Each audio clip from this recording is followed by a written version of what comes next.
So just as we used expanded notation for addition, we can also use expanded notation for subtraction. We're going to set up our problems a little bit differently. So if you take a look at my paper here, what I have the kids do is about 2/3 of the way across, I have them draw a line. And the subtraction symbol goes there. So the first number is here, and then whatever is being subtracted goes on this side. So why don't we take one, let's start with one that is not regrouping. 35 minus 13. And you'll notice there's a good amount of space between here and the line, because once again you're going to expand these out, which is the first step. So 35 in expanded notation is equal to 30 plus 5, and 13 is 10 plus 3. This side of the equation is done. You're not going to be breaking these numbers down into anything else. In fact, when I first teach this, I'll have the kids draw a line across to let them know this is done. No more messing around with this one. Now we're going to work over here, which is why this side is larger, because this is called the business side. This is where we're going to do the majority of our work. So we take a look, and in the case of subtraction, it's different from addition, because addition you're going to be adding the smaller digits together first. Well, in the case of subtraction, you're going to be subtracting the greater places first. So we have tens and we have ones. 10 is greater, so let's go ahead and subtract that 10. We're going to take it from this 30. And how we do that is we break 30 into a fact, an addition fact that uses 10. So 30 is equal to 10 plus 20. And bring down that 5. Now we can go ahead. I have a 10 on this side and I have a 10 on that side. I can go ahead and subtract them. And there they go. The next that we subtract will be this 3, which is in the ones place. And we can take this right here from this 5. So once again, we need an addition fact that uses 3. 3 plus what equals 5? 3 plus 2. Bring down that 20. Subtract. There goes the 3. And 20 plus 2 equals 22. And there's your difference. Okay, so that was an example without regrouping. Next, let's try one that will regroup. So once again, go ahead and put in your line and your subtraction symbol. Let's take 77. And from that, let's subtract 48. Okay, first step, expanded notation. 77 is equal to 70 plus 7. 48 is equal to 40 plus 8.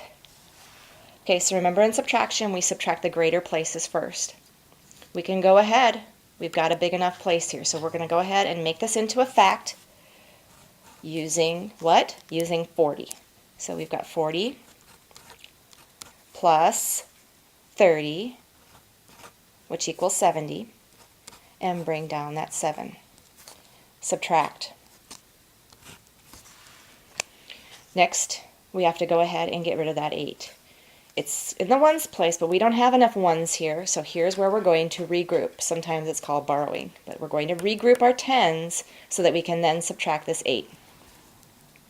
There are two ways of doing this. The first way, if your students are still struggling with their math facts, you're going to want to break this into 10 plus 20. And then break the 10 into 8 plus 2. So get it down to a workable number. So in that case, you would have 10 plus 20, bring down the 7, and then break this into the fact using 8. 8 plus 2, bring down the 20, and bring down the 7. Now you can go ahead and subtract that 8. And following the same method for the expanded addition, let's add the ones together first. 7 plus 2, which equals 9. And 20 plus 9 equals 29. Now the other way of doing that would be if your kids are doing pretty well with their math facts. So let's say we still had to subtract the 8, but we were going to take it out of this 30. If they're doing okay, maybe they can come up with 8 plus 22. And then you can go ahead and subtract them right there. The 22 will have to go in expanded notation again before you can add it to the 7, and you'll still end up with the difference of 29.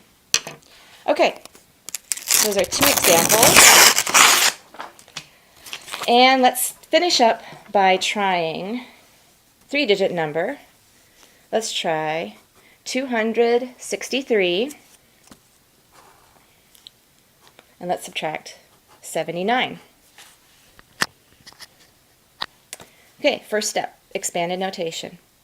263 is equal to 200 plus 60 plus 3. 79 is 70 plus 9. If you want them to put the line under it so they know there's no more working on that side, go ahead and do it. Now everything has to be done over here. We start with the greatest place. We have 70, which goes to the tens place, but we don't have enough here. So we're going to have to regroup. We're going to have to take that from the 200. So let's say that your kids are doing pretty well with addition. They've got a good grasp of those tens. So let's go ahead and let's create an addition fact using 70. And 70 plus 130 equals 200. Bring down that 60 and bring down that 3. Okay, go ahead and subtract your 70s. Okay, now we've got 130, 60, and 3 on this side and 9 over here. We're going to have to take this 9 out of the tens place because our one place isn't great enough. So once again, we're going to regroup again. So let's take the 60. And the addition fact for 60 is 9 plus 51. Bring down that 3 and bring down that 130. Okay, we've got a mixture here. We've got 9, which is ones place only. We've got 3, which is ones place only. We've got 51, which is tens and ones. And we have 130, which is hundreds and tens. So we have to expand these out because we're done we have to subtract. Now we have to expand them out so that we can add them. 130 is 100 plus 30. 51, 50 plus 1, and your 3. We add together, we add the smallest place first. So the ones place is 1 plus 3, and that equals 4.